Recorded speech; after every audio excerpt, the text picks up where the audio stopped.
Hi, good evening, everyone, and thank you for joining us for our Parent Guardian Education Night on sleep and school start times. Before we get started, I do want to let you know that we are being recorded by Franklin TV, so smile and wave. I'm Ona Harrington, and I will be moderating today. I am a community member of the School Start Time Advisory Committee.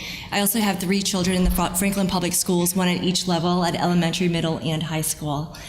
So I just want to introduce our panel to kick us off today. We do have Dr. Robert Thomas, who's a bit delayed, but he will be here shortly. He's an assistant professor of medicine at Harvard Medical School, and he also serves as a physician and assistant professor of pulmonary critical care and sleep in the Department of Medicine at Beth Israel Deaconess Medical Center. He's a visiting scientist at Martino Center for Biomedical Imaging, Department of Radiology, Massachusetts General Hospital. And notably, he's also the Sleep Medicine Fellowship Director at Beth Israel Deaconess Medical Center. Also on our panel tonight is Dr. Ahmad Khan. He has been a physician in the area for 12 years and is currently a pediatrician at Franklin Pediatric and Adolescent Care. We also have Dr. I'm going to try to pronounce this correctly, Dr. Eric Jonahan. He went to medical school at Tufts University and completed his residency at the Brown Pediatric Program at Hasbro's Children's Hospital in Providence. He currently works at the Pediatric Associates of Norwood and Franklin, where he has been a pediatrician for the last 8 years. His clinical interests include newborn care and adolescents. And last but not least, we have Dr. Sarah Hearn.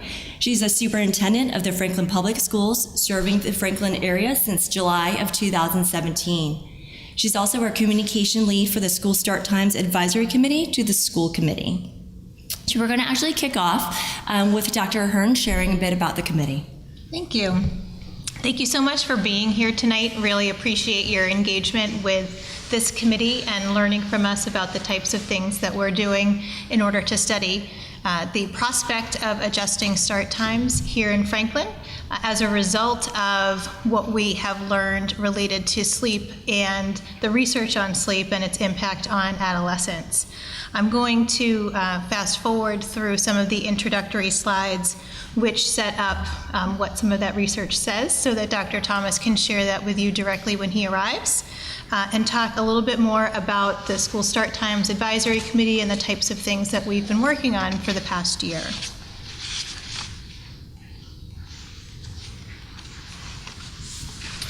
So the School Start Times Advisory Committee was put together about a year ago, and it falls under advisory committees to the school committee. The committee is comprised equally of folks from the employee side and some staff members that we have who are interested in working on looking at the prospect of start times, as well as community members and parents. And we have just over 20 people on the committee, and I'm also really proud to say that we have 4 students serving on the committee. They are non-voting members, but we have now one, they're all 4 high schoolers now, but last year when the committee was put together, 1 high school member and then a middle school student from each of our 3 middle schools. And they've been absolutely delightful to work with, and they've been very, I think, influential and very vocal in terms of bringing student voice to the committee as well. So on this committee of about 20 of us, we are looking at the prospect of adjusting start times here locally. We know that there are districts nearby who have adjusted start times recently, and they've done so in response to the sleep research. But it really is an important thing to study locally because it's going to have impacts directly on any given community. And so we knew we needed to undertake the study of it here in Franklin and understand its implications so that we could advise the school committee, because ultimately it will be the school committee's decision and choice, which will be potentially later this spring, and I'll talk a little bit more about that. We have representatives, community, parent, faculty, and student representatives. The group recognized that the undertaking had a lot to, there were a lot of aspects to look at, and so we broke up into subcommittees.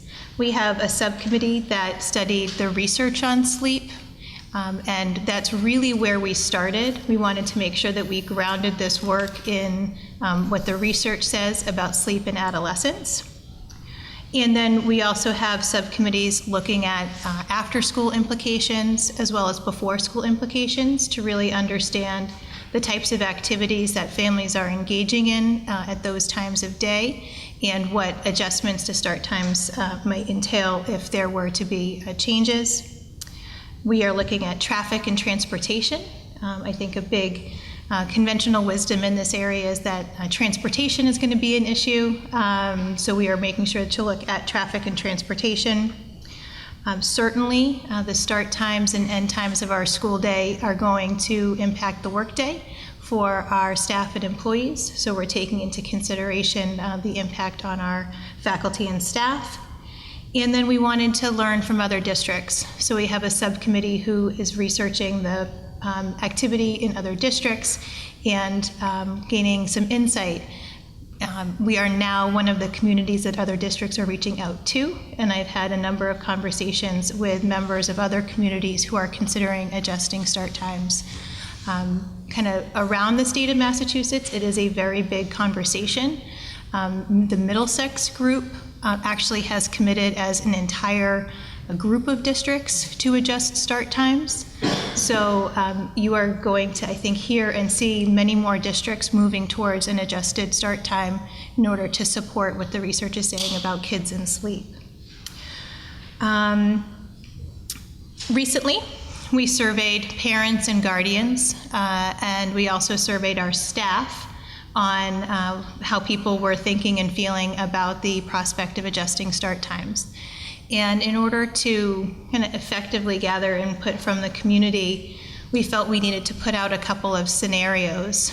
And the scenarios we put out were really based on the recommendations from, I'm not going to quote where it came from because I don't want to get it wrong, but the recommendations that the Sleep Research Subcommittee identified, which was that an ideal start time for high school would be 8:30 or later.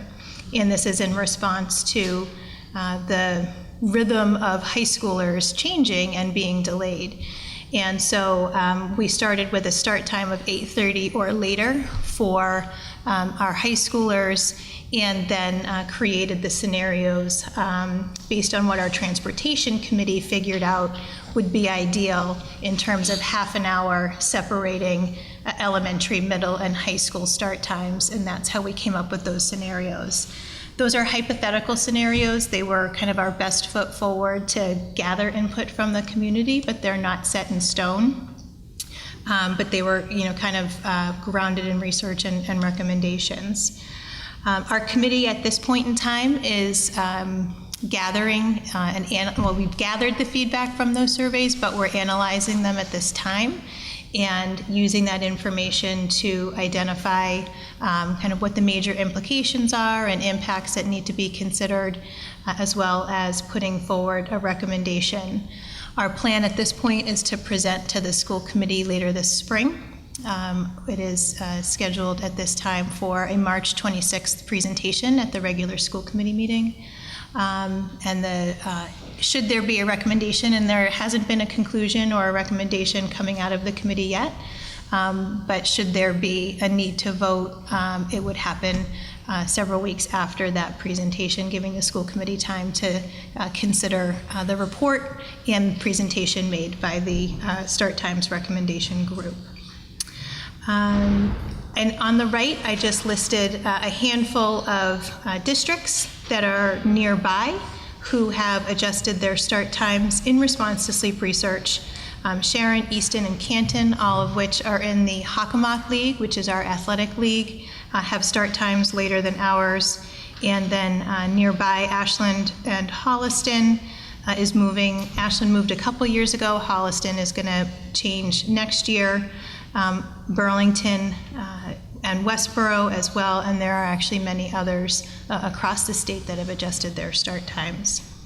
Excuse me, I just want to make sure that's not Dr. Thomas. I wanted to share kind of an interesting data point that we gathered from our community. And this was a very quick poll that we had done with our parents and guardians of middle school and high school students, and as well as reaching out to our middle school and high school students. And the question was a simple one, but it was, how many hours of sleep do you usually get on weeknights? That was asked of the children. And then what we asked of parents was, how many hours of sleep does your child get on weeknights? And the graph displays kind of the discrepancy in their answers and in their responses.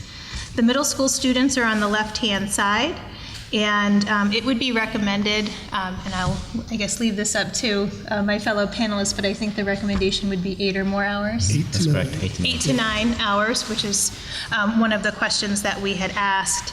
And you'll note that most of our students are not getting the recommendation of 8 to 9 hours of sleep. Most of our children, both at the middle school and especially at the high school, are getting below that recommended amount. Yet, if you look at what parents are thinking that their children are getting for sleep, many more parents are thinking that their middle schoolers are getting 8 or more hours of sleep than they are, as well as our high school parents.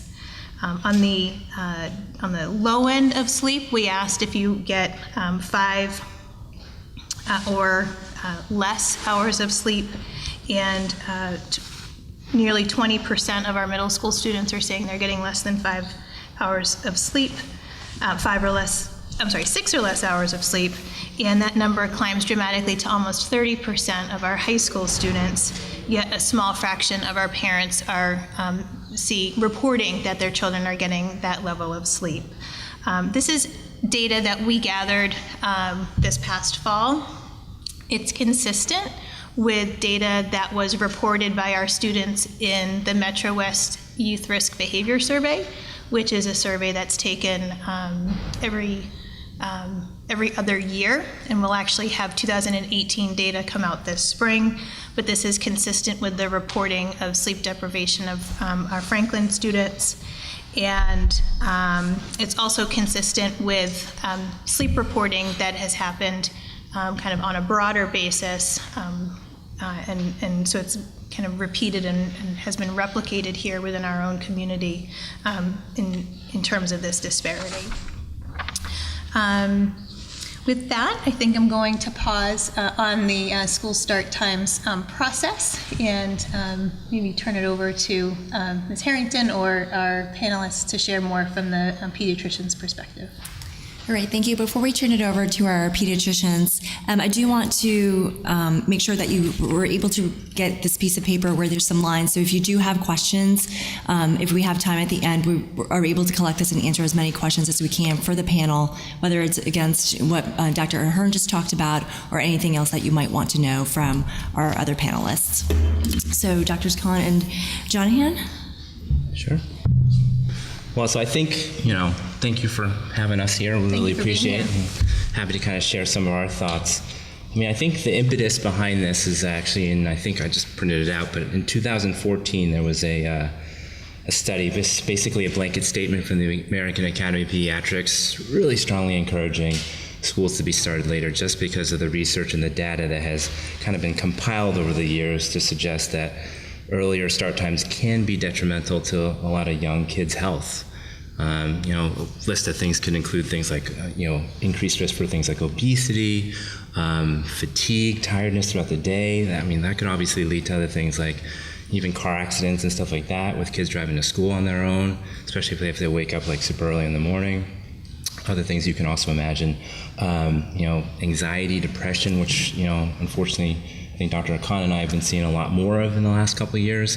I don't know how much of that is obviously related to just school start times, but I wonder if maybe some sort of adjustment to let these kids sleep a little bit more, de-stress a little bit, I think could make a huge difference. So those are just kind of the impetus, I think, of why we're here and why we're talking about this. So I don't know if you got specific. I think, I talked to my colleagues, and so I've been there 12 years, but they've been there a few years longer. We just see a lot more anxiety, depression, yeah, it's not all on sleep. This thing causes a lot of grief, right? But, if you sleep well, you can get away from your phone. I mean, there's habits that you need to put in place, which is actually, I don't want to be too preachy, but, as parents, if they can model good behavior and start that young and teach kids that their phone does not need to be in their room, because when you're told to go to sleep at 9:30, 10, but you're not ready to fall asleep, you're going to grab your device. And this is crack. Like, if you go on YouTube, if you go on, everything, you get hooked. And so for those who have a little bit harder time, so we know that kids, your developing brain, the teenage brain, it takes risk. It thinks short-term reward, not long-term, and so not really thinking about, oh yeah, I need 8 hours of sleep. So it's a little bit of an aside, but when I was in training, it was which wasn't that long ago. Risk factors for poor sleep, obesity, was having a TV in the room, in your bedroom, right? But now everybody has a TV in their room, right, in their bedroom. So that's just, again, you make poor choices when you're a teen. You don't think of the long-term issues.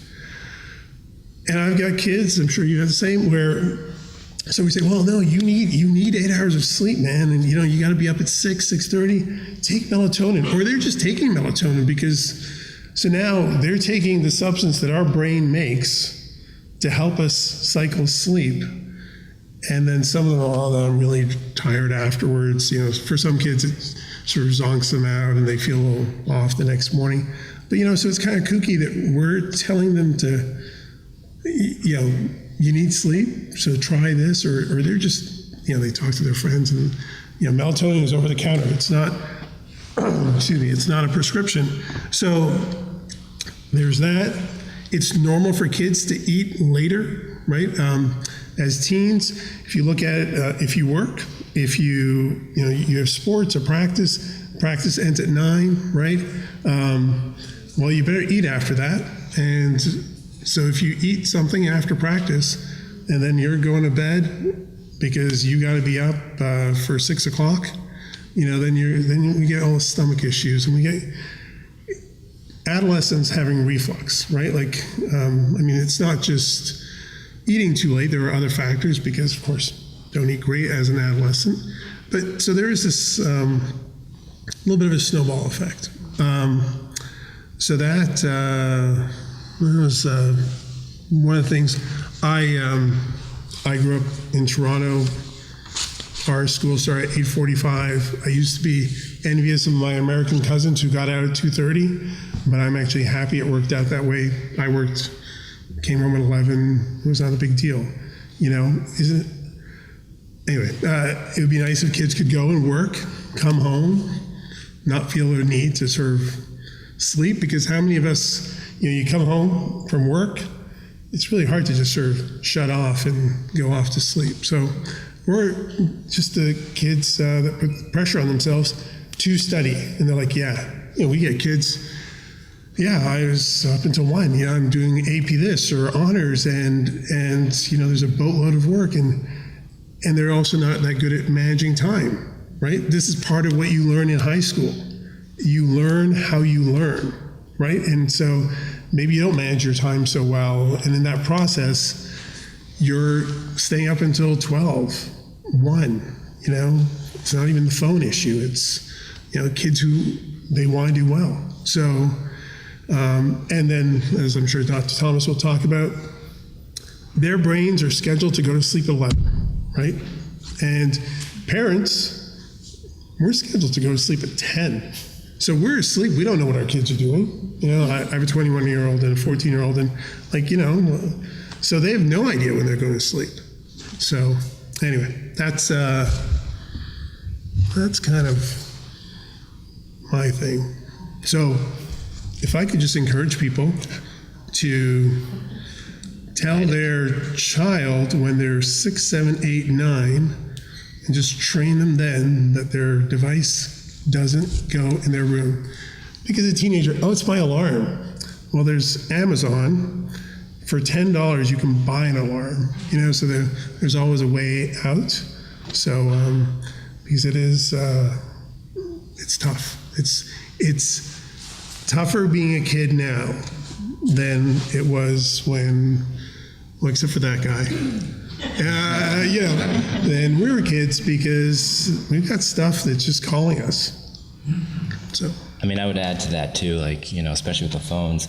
It's also kind of learned behavior too. I mean, if you guys are doing it, then, well, mom and dad do it, I guess I'll, bring my phone in too. So, I mean, one thing I often will talk about is having like a family kind of charging station that you just leave in the kitchen or the living room, so everybody puts their phone there no matter what.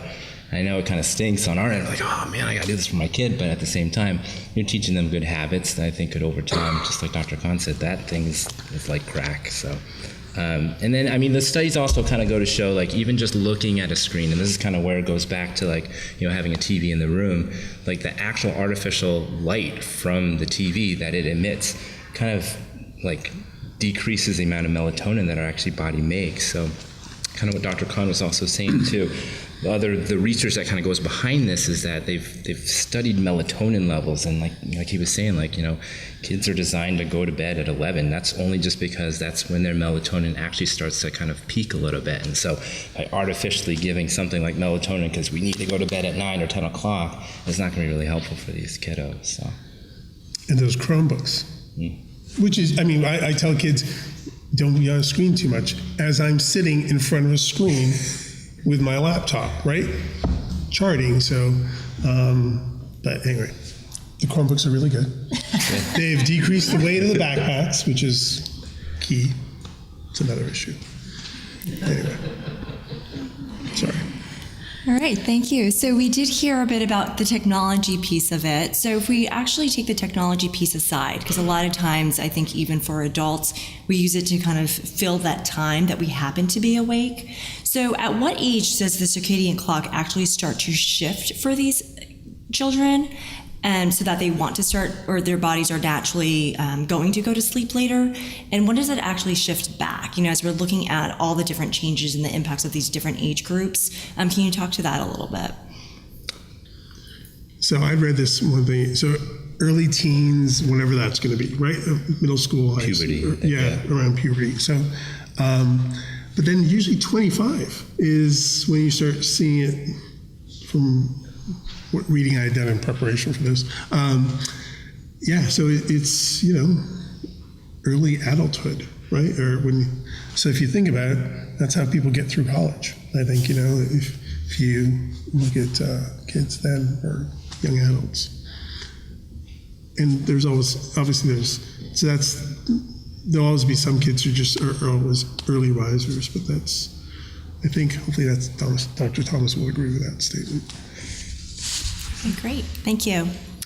And then, of course, if we make any changes to the school schedule, there could potentially be an impact on the elementary school schedule as well. So can you talk about the research and data on elementary school students and sleep, or what information do you have about their hours should they shift? Yeah, so I kind of looked this up in my preparation too. And I guess there is some research about elementary school. Just from personal experience, I have kids in elementary, and I know they tend to just wake up a lot earlier. I mean, they're like brighten up like 6 a.m. They're ready, like knocking down the door. Depends on the kid, obviously. But in response to, obviously certain school districts having to kind of shift buses, and then does that mean like elementary school has to go earlier so that high school can be later? In some certain towns, they did find that there is some poor performance that can be associated with elementary school kids starting earlier. So there is similar kind of data that goes with a lot of the kids. But for a fact, we know, especially with teenagers, adolescents, like their melatonin levels are definitely a little bit different than they are for than younger kids. But some of the early kind of data does show, kind of similar kind of things as far as elementary school kids kind of struggling if they do start earlier too. Good to know. Thank you. So shifting a little bit, I would like to, if you do have questions that you've written down, we'd like to collect them and take a look at that. But taking a shift a little bit, knowing that this research has been going on for many years, Dr. Ahern, can you talk about why we're looking at this now? And if you do have any questions, please signal. If anybody has those cards, I'm coming around to collect them if you have stuff that's ready. I think one of the reasons why we're looking at it now is certainly it's part of a bigger conversation that's happening across many other districts, and learning from our colleagues and learning from our peers. We're certainly not the first ones to take up this question and look at it from a local standpoint, but we are reaching out to those other districts and coming to understand what they have learned in the process. And certainly from the middle school and high school standpoint, they have some positive impacts to share with respect to improved attendance, with respect to what some of the research says in terms of other health outcomes, including things like mental health, depression, anxiety, behaviors, disciplinary behaviors being reduced, improved academics. And so we are looking at it from that standpoint. There are some logistical pieces that do come into play. I think when you're the only district perhaps in a particular league, you fear and are worried a little bit about how the logistics may play out for your athletic teams. But people are making it work and collaborating across districts to make it work so that sports schedules in particular can be adjusted, and there's more kind of in concert there that we can do together. I think the research has become increasingly compelling with respect to the negative health outcomes that happen with our students and when they're sleep deprived. And the data from the Metro West Youth Risk Behavior Survey, helps point us in that direction and is demonstrating that our students are not getting the recommended sleep, certainly at the middle and high school levels. Great. So I didn't see that we have any questions here. So following up on that, you did start talking about the logistical pieces. So, and earlier as well, talked about the impact that it would have potentially in staff. So what are some of those considerations? Sure. So in terms of the staff considerations, we did do a survey to reach out to staff, similar to the survey that we shared with parents and families, to make sure that they were given the same scenarios and able to weigh in with respect to how it would impact their morning routine or their evening routine. What opportunities might it impact with respect to their participation as advisors or coaches after school. In some ways, it may open up opportunities for people, and in other ways, it may make things a little bit more difficult. But we wanted to make sure people had an opportunity to weigh in. We also asked about their relative understanding of the sleep research and what they knew about that from their backgrounds and how they were feeling about the prospect of adjusting start times. So we wanted to make sure that we brought our staff into the conversation. One of the beliefs that we have here is the well-being of our staff is something that is important to us and something that we take very seriously and are actually very explicit about considering as part of our strategic goals this year, because the well-being of our staff, they're role models the same way that parents and guardians are role models, and the well-being of staff is going to have an impact on the kids in their classroom. And so we want to make sure that we're paying attention to the well-being of our staff through all of this, and part of that is giving every due consideration to the ways in which adjusting start times might impact them. So we do have a few questions from our audience here. The first one is, in researching students' responses to sleep duration, was any data collected to measure or quantify the reasons why they are getting insufficient sleep? That is a great question, and we did not go very deep in that initial survey. It was something of a conversation starter to kind of generate interest and awareness that the school start times advisory committee was engaging in this work. Plus, we were interested in what they were going to self-report for numbers to see if it was going to kind of replicate what we had heard happened in other communities where there was a discrepancy. So we didn't dive deeper and ask regarding that. We do have plans to follow up with our students more directly in March, and would certainly be interested in understanding more from them directly about what might be impacting and getting in the way. I know that there has been interest, for example, not just in technology, but some of the comments that people have put out in the surveys have questioned things like homework and the impact that homework has on students not being able to sleep at night. And I guess I would make 2 points along those lines. One is the biological clock is going to shift naturally for students, for children, as the doctors had shared. And so going to bed at 9 or 10 o'clock is just not kind of part of the natural condition of their bodies at that point in time. So they're inclined to fall asleep later anyway. Certainly homework does, and I do recognize that with 13 and 15-year-old at home, homework does play into their lives very heavily. But we are in the process of studying homework across the district. We have a presentation scheduled from our homework study group for the next school committee meeting so that they can apprise the community of the work they've been doing as it relates to the school committee's homework policy. And this is all culminating in some revised guidelines for our community, both for school staff, for students, and for parents and families, that is aligned to the school committee policy.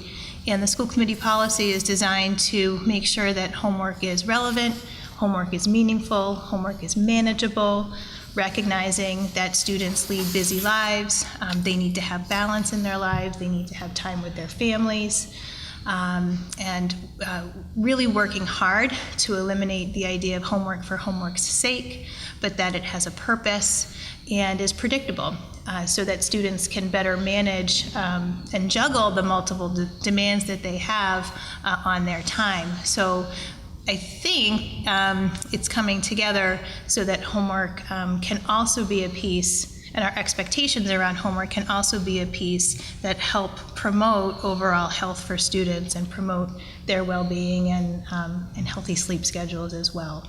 So hopefully that reinforces the message that that students do need and deserve a full night's rest. Thank you. Yes, Dr. Khan. Yeah, and then like my survey and my Eric's is, because we pretty much, I ask everybody about their sleep, especially middle school, high schoolers, and yeah, that's, it's like I would say homework. We talk about organizational skills, and then, the electronic part of it, but that's, it is a big part of it, so. Okay, great. Somebody who didn't write that question. Can I ask a quick follow-up question on homework? Is that across the board, not just high school, but also middle school and elementary school? As far as the level of homework that you do? So the guidelines will be, kind of for the entire district, and will include an elementary focus. And the work of this study group, they looked at the research around homework, which is very different for elementary students in terms of its efficacy compared to middle school and high school students. But the recommendations and the guidelines coming out do pertain to the whole pre-K to 12 group of students. You're welcome. All right, our next question is, did the committee explore the possibility of not sharing buses so that middle and high school students could start later without shifting elementary school earlier? The Transportation Committee has considered all sorts of busing scenarios, which include not sharing buses and adding to the fleet, so to speak, so that we could run start times that are closer together. All Great. And then what are some of the positives and negatives that have been realized by some of the schools that have already changed start times? And I would also like to add to that, so if Dr. Khan and Dr. Donahan, if you have patients who have different schedules and have been able to have those conversations anecdotally, what have you seen as those benefits? I have, Please go ahead. so I have a few patients that have kind of migrated up north. So I think a lot of the southern schools, like Texas and stuff like that, they tend to have later start times. So they were actually very shocked, I think, when they came up to New England and found out that schools started at 7 o'clock and they had to wake up at 6 a.m. or even earlier than that just to get on the bus. So I noticed with that particular family, not to single them out, those kids did struggle a little bit more when they had to adjust their schedules. And I don't know if that was just a transition. Obviously, there's a lot of things, moving to a different town. But certainly that transition, that first couple of years to kind of get to a new start time, I think really struggled for them. Can't speak to, other towns locally, but. And I mean, so some kids who go to private school, maybe they start later, but then they have a bit of a drive. I can say that, so I know kids who go to school in the UK, family members, actually some who moved from Sharon. My brother's family moved from Sharon to the UK. And so there they start at 8:30, 8:45. They also don't do homework until 6th grade. So when those kids moved there and they were in 3rd and 5th grade, they're like, what, no homework? Because they said, what we teach you in school. They pile on later. But, you generally see happier kids, and that's 8:30 for all the way through, their high school. So, I mean, that's in many parts of Europe, and like I said, I think in Canada it's still the same way. I think they kind of have that part figured out. So, but I guess I'm biased. In terms of what the other districts have shared with us, I think from a student outcomes standpoint, it's been very, very positive. And they have positive things to say with respect to the attendance and the mental health of students.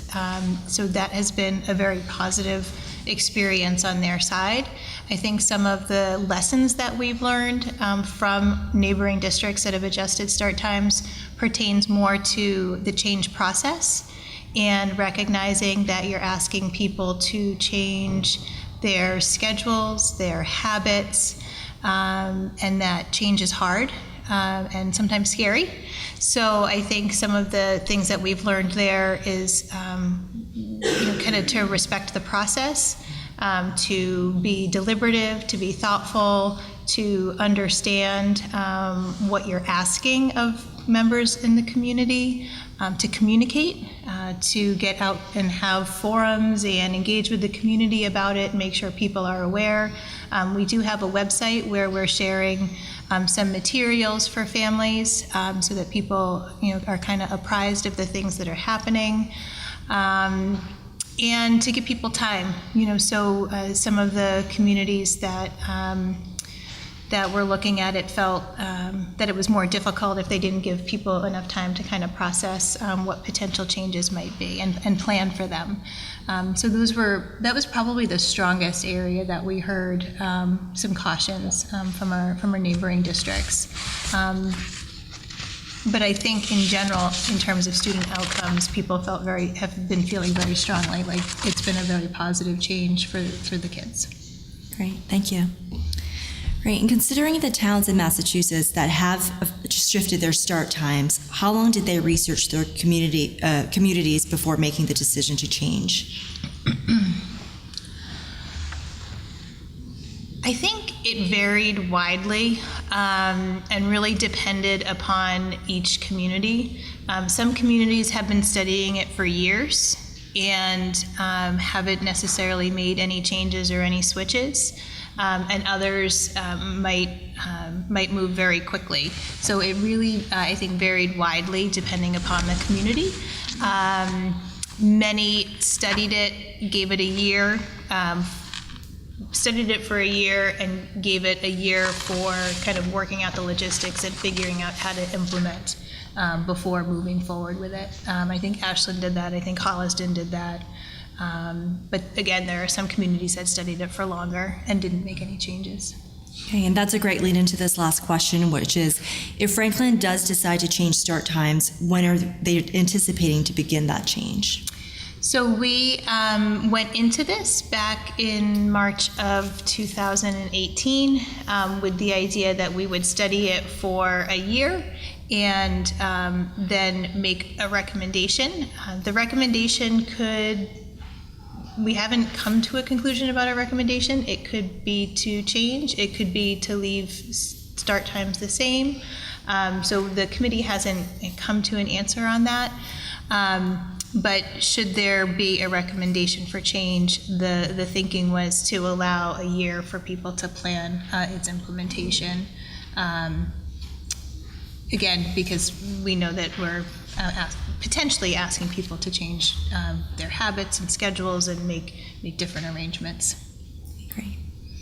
Let's take this time. Are there any follow-up questions or any additional questions that you've come up with?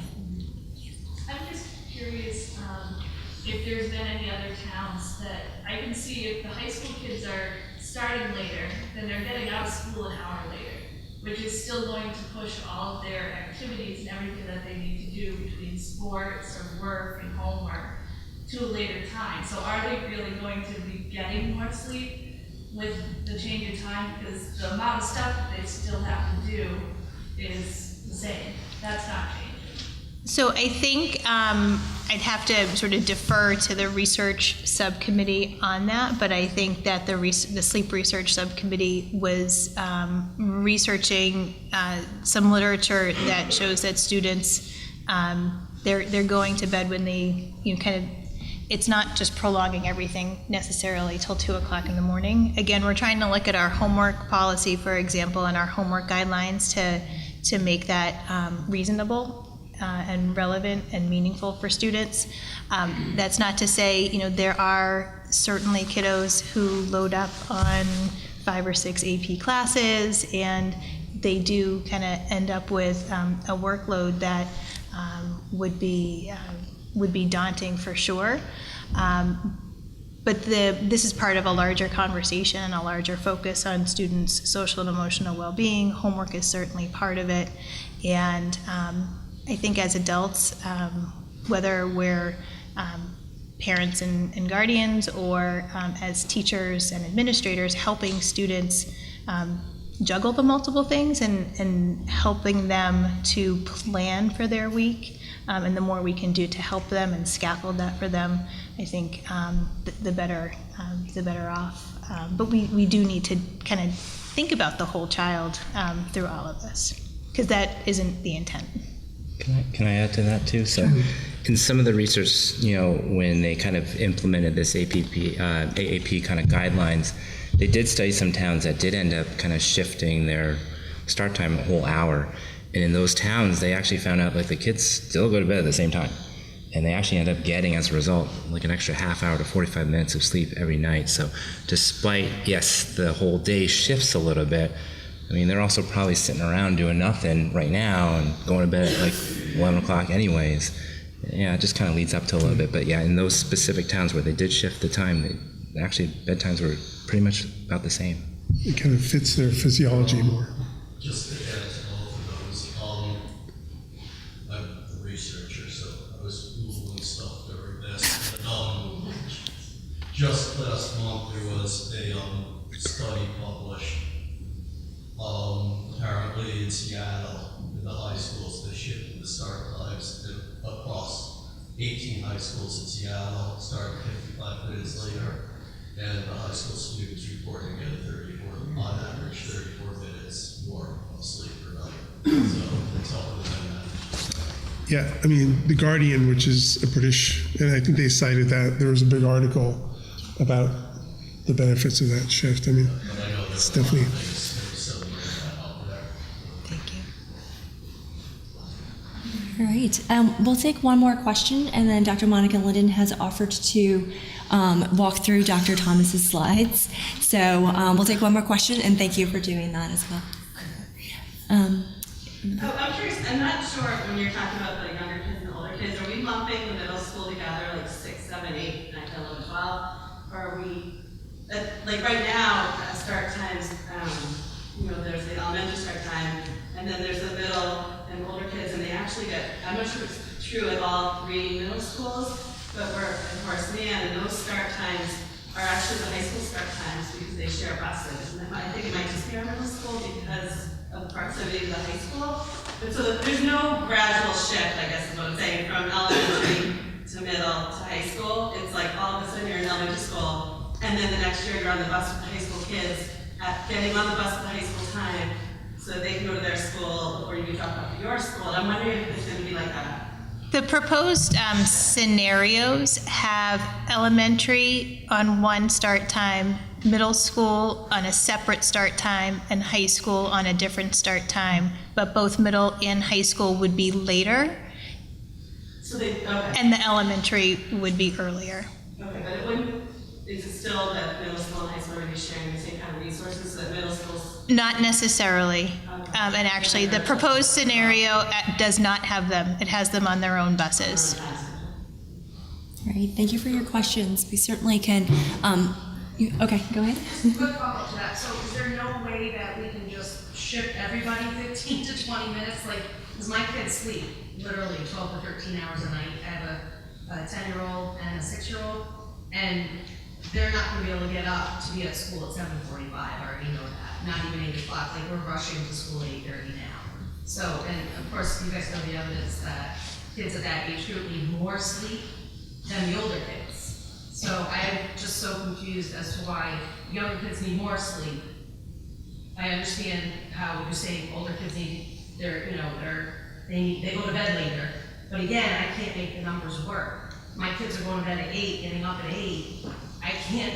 Yeah, I think there's two things to that. One is, the elementary kids need more sleep in general, and I would kind of defer to the physicians to chime in.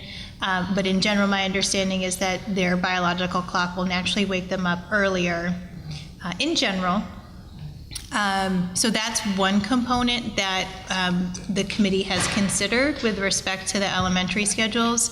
I think there's also and some of this is a practical piece, because for high schoolers, 8:30 is the time that's recommended, kind of reluctantly.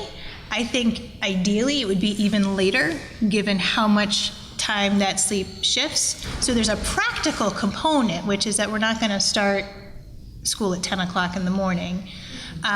So there's a practical component, and I think the practical piece is trying to have school start within a window, because we do have, family schedules that we need to be mindful of and accommodate, and families are getting to work in the morning. So I think there's a practical piece of a window that we're looking at for starting school. And because elementary students in general have biological clocks that wake them up naturally earlier, the scenarios that the start time committee put forward had elementary starting earlier. But it is under consideration, and a conversation that we have had with respect to elementary being perhaps after.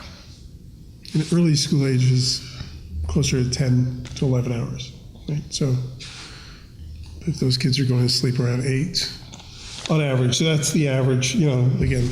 For what age? I thought it was 10 to 12 hours a night for elementary kids. I think so. 10 to 12. So it's. I do. I'm not just reading studies. Yeah. So, but that's maybe your kindergartner or first grader, and then as you get third, fourth, fifth grade, right? 12 hours. Yeah.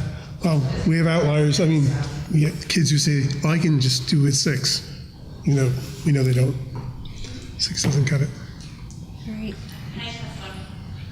We're going to pause. Certainly write your questions down so that we can acknowledge them at a later time, but I do want to give Dr. Monica Linden time to go through these important slides and information as well.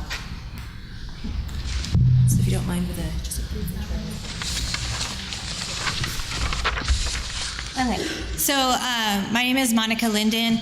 I'm a senior lecturer in the neuroscience department at Brown University, and I am not, sleep is not the main subject of my research, but I do teach on the sleep topics. So I'm going to interpret the slides that I have just seen today the best I can, because I do think it's important that we see some of the neuroscience that's going on as well. And there's one in here, I have no idea what's going on. But this slide is showing us, does this have a trend? This slide is showing us a couple of things that are important. So what you're seeing here is graphs from 3 different people sleeping. And when you're sleeping, your brain goes into different brain rhythms.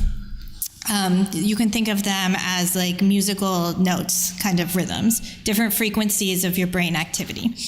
And so what the top, the pink, blue, and green is showing is that there are different kinds of sleep happening in the 3 different people. The bottom one is the deepest levels of sleep, and the top graph, so when it's at its peak, that's first it's awake in the very beginning when it's all pink there. But then in those periods that are marked with the green, those are random eye movement sleep or REM sleep. And it's very important for our daily recovery, for our learning and memory, and for a variety of activities that we get enough of both kinds of sleep, the slow wave sleep and the random eye movement sleep. And one of the things to note is these are 3 different people, so their plots look different. The rainbow colored plot is actually looking at how much of each frequency is going on. It's called a spectrogram. You may have seen these looking at music. It is really similar. It's a way to look at waves, but where that red bars are and where the yellow bars are is how much of each kind of wave is happening, and then those waves get transformed into being different kinds of slow wave sleep or the REM sleep. And one of the things here is, yes, people are different, so they're going to sleep in different ways. But in all 3 of these people, you see that the amount of REM sleep increases the longer that they're asleep. So there's not very much REM sleep in the beginning for our 3 subjects, but at the end of sleep, we see those long chunks of green coming in that pink, blue, and green graphs. And that green REM sleep is very important. And if you don't sleep enough, you're not going to get to those long periods of REM. And you need those for your learning and memory especially, but for all kinds of body recovery, immune system function, etc. If the doctors want to correct me at any time, that's great too. Good job. But so when you're not getting enough sleep, you're missing out on that REM sleep. I don't know what the red and the green mean in the asleep brain versus awake brain, but your brain is incredibly different while you're sleeping than when you're awake. And all the neurochemicals that are around is a completely different set of neurochemicals that are around when you're sleeping. And they're doing different things that are important for your health than when you're awake. And so it might be showing that in that picture on the right, that there are different neurochemicals around. The bottom picture has these 2 mice, and actually I think it's the same mouse. The mouse is asleep with the red there, and he's asleep on the blue side. And what it's showing you is it's a very magnified zoom in on a neuron, which is a brain cell. And it's on the side of the brain cell that's receiving information. And in the red, they're pointing out these large spines, which are the connections between neurons happen at what's called synapses. And a large spine is one that has learned a lot during the day and has increased its connection to the neuron coming into it. And during the day, you learn all kinds of things, and your brain cells grow bigger and bigger connections with their partners. But what they found is that at night, you have to kind of trim those back to make the important stuff stand out and get rid of all the stuff that happened during the day that you don't need to keep track of anymore. So that's why in the blue picture, the spines have gotten smaller, because we've retracted back the stuff we don't need to learn, and the stuff that we did need to learn is still the most emphasized stuff. And this changing in the spine sizes, different phases of this that are really, really important for you remembering the things that happened during the day. Some of that happens during the slow wave sleep, but a lot of that is happening during the REM sleep. And you need both of those things to happen. The growing bigger and staying bigger is really important in the REM part, and the shrinking back part is really important in the slow wave sleep. So you need that whole night's worth of sleep to get all of these functions happening. And this is going to help just with the things that they learn in school during the day, but it's also going to help if there was a lot of anxiety and a lot of hyperactivity during the day. This can calm some of that down, which can affect mental health as well. And the reason that these are mice and not people is that you can't do these kinds of experiments on people. But we assume that the mice have the similar mechanisms. The mice chose to do it. Okay, so the problem for me with this figure is I don't know the age of the subjects or that they're trying to show here in this picture, but I suspect this is actually adults and not children in this picture. But the idea in this graph is you kind of have two things happening in your brain at the same time. You have the system that's making you sleepy, and you have the system that's driving your wakefulness. And so the arrows coming in from the bottom are these circadian, there's all these hormones and the melatonin that was mentioned, and all these factors that are keeping you awake. And so your low melatonin levels, so the melatonin would be the green coming in as a sleep factor, but there's other things that are coming in to keep you awake, and they're kind of balancing each other to decide how awake or asleep you are. There's different factors coming in. And you can see that what this is showing you is that there's a normal process to how these work, day in and day out, to where there's going to be times when you're more wakeful, and then the sleep drive is going to be so big that the circadian rhythm is going to tell you to go to sleep. And that's when you want to go to sleep, and then you'll go into a new system for sleep. And these processes, these circadian rhythms, they're not things that you can change them by just forcing yourself to stay up or drinking a lot of caffeine and that kind of thing. But the underlying rhythm is genetically set and based on your hormones and is going to happen regardless of what you want to do. You're going to feel sleepy in an adult around 10 o'clock at night. That's what's shown here. And it's the same for the kids. It's just that in the adolescents, it gets shifted so that they don't feel sleepy until it's 11 o'clock at night. So you can say go to bed at 9 or 10, but their brains and their bodies are not ready to go to bed because these factors have to work together to make you sleepy and cause you to go to sleep.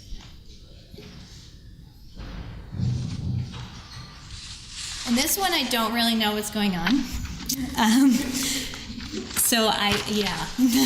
There's a lot of colors and I don't know what they mean. Do you guys have any idea what's being graphed in this one? Just trying to figure that out too. No, Nope. because there's no. Yeah, Oh, and the doctor's here who can tell us what's going on. Yes.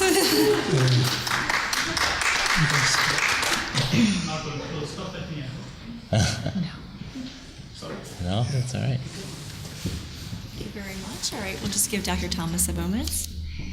Thank you. All right, so figuring out what these colors are. Okay. So, first, sorry for being so late. Just one of those bad luck days. I had a NIH grant review, which started late, finished late, jumped into Uber, and here I am. So my voice is, I've been talking all day long, reviewing grants. Here I am. Okay. So I'm, of course, very happy to be here. And I'm actually one of the sort of skeptics of school time changes, at least as proposed, because changing one thing without paying attention to many other things, you're not going to get any, you're probably not going to get any benefit out of it. And I'll explain the biology behind that kind of thinking. You'll have to change a whole host of behaviors and factors to really impact learning and behavior in children. Just like you probably can't stop speeding by just putting up an extra sign saying go slow. Just not kind of going to work. People are still going to. However, if you have a cop stationed every half a mile, you're going to have, of course, no one over the speed limit. And then the cop just has to randomly give some speeding tickets, and then everybody will be under the speed limit. So simply changing school times probably will not have the desired benefit unless you also combine it with many other factors, especially late evening light exposure. So in fact, right now the light we are getting is pushing our clocks to a later time. And tonight, depending on whether you're owls or not, we are all going to have a little bit more difficulty falling asleep than otherwise. And the biology of that is actually evolutionarily conserved, so you can't actually change that. You can only change the light which you get. You can't change the effect of light. Similarly, so going back to my school days, we actually started at 9. It was 9 to 5. I walked to school. And then we had a 1-hour lunch break. So it was 9 to 12 and 1 to 5.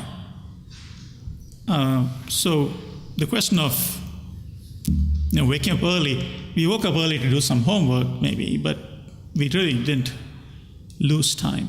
Now I see kids standing out in the cold, my neighbors at 6:45 in the morning. I'm just going out to pick up my paper and they're already dressed and ready. I'm thinking, not good. But what's the biology which drives this kind of permanent jet lag, essentially? So this slide actually is what happens if you are a fairly extreme night owl and you keep using light right up to the time of your bedtime. So this person was an extreme night owl, but came to me because he was going around the clock.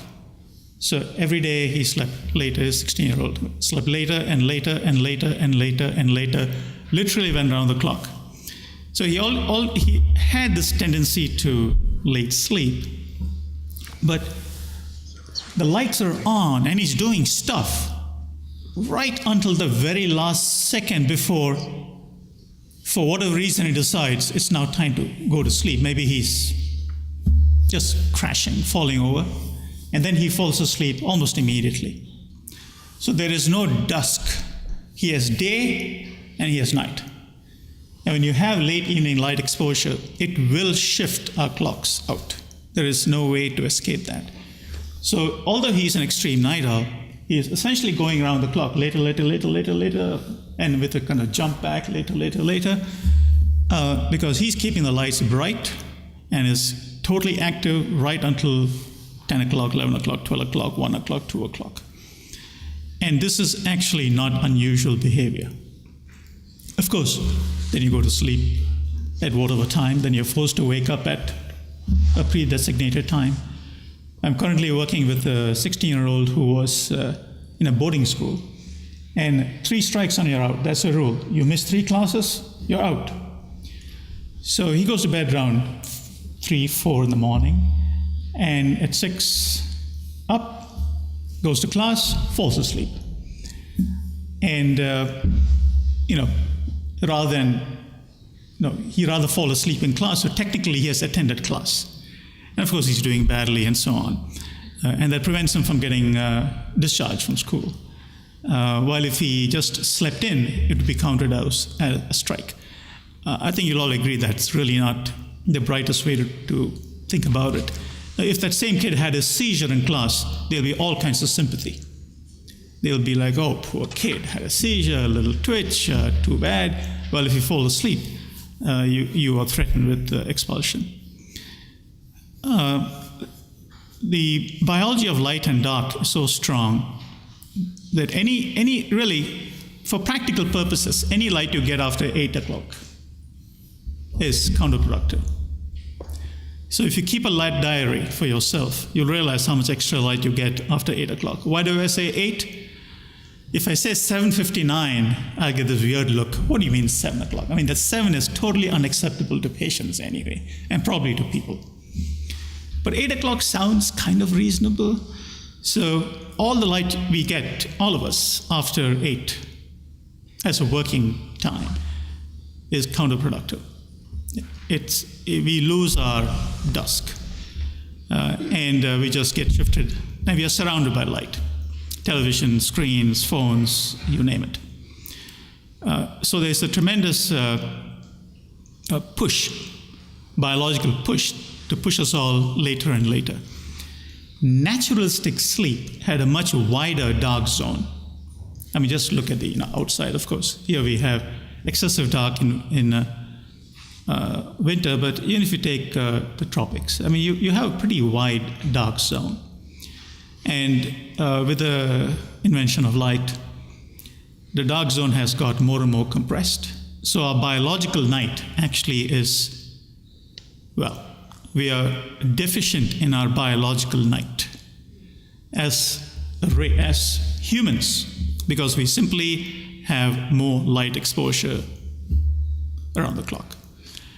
And our physiology is completely different in a biological day and biological night. As an example, if you eat the same thing, exactly the same thing, at the start of a biological day versus inside a biological night, the way the body handles it is completely different. Your meal handling is like you're a diabetic if you eat in the middle of the night versus the morning. Exact same thing, a completely normal person. And that's just one example, but the hormonal profile is different, the immune profile is different. Our biological night is kind of sacred. Well, it should have been sacred. Evolution demanded it to be a special time for the various functions of sleep. Not just sleep, but also the circadian system determines a whole host of functions. So now, if you want to know if you're doing something good by delaying start times, well, first you will have to enforce darkness at the other end. You'll have to enforce darkness in the evening. If you're going to have kids with their electronic media, there's not going to be darkness. So that's a trade-off. You can't say, well, I want to, be chatting with my friends until bedtime with the light in my face, and I can sleep in a little bit longer because, well, school start time's an hour later. You're not going to get any positive benefit from that. But then you need to determine what is your demanded positive benefit for a change. These changes are not going to be simple, obviously. It's going to be quite expensive to change start times. Expensive, not just money, but burdens. So would you expect the kids to do better in school, better scores, better behavior? I mean, there has to be, you need to get something in return for this. And you have to explicitly decide, what are reasonable things to expect and track. It may seem like a good thing, but if you're doing an uncontrolled population study, a small population study, from a clinical trial standpoint, that's pretty bad. If you don't have, even if it's uncontrolled, you need to have, at least you can use historical controls. Not great, but at least you need to know what you expect from this. How do you know that children coming to class today, starting at 8, how do you know that they are still in their biological night? Because that actually is the question. If they are there in their biological day, it's not an issue. We are supposed to be awake and function in our biological day. If the child is in their biological night when they are in their first or second classes, that is the real problem. How do you know that they are in their biological night? One, they may be falling asleep, etc. But that you can make up with just sleeping a bit more. But if you're in your biological night at 8 or 9 in the morning, extra sleep isn't going to actually fix that. So if you have late start times, but they just shift everything later, and now their biological day starts at 11 o'clock or 10 o'clock in the morning, then you're going to have a nice chase. And you can measure the biological night quite easily by salivary melatonin. Salivary melatonin is very simple to do. There's a little cost to it, of course. Basically, your tubes, you spit into it, and a lab measures it.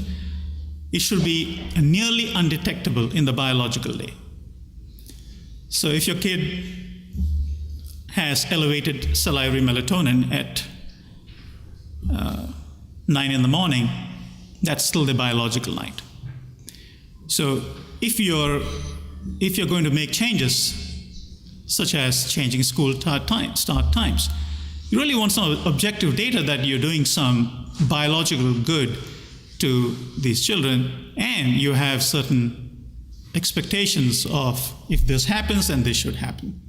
Simply changing the start time, I don't think is going to make much of a difference. And they'll just do everything later. Yeah. So what's your answer to the numerous meta-analyses that have been done? And there's the Minnesota group who's done a wide range of studies throughout the northern hemispheres that have implemented these changes and have seen reductions in self-reported things like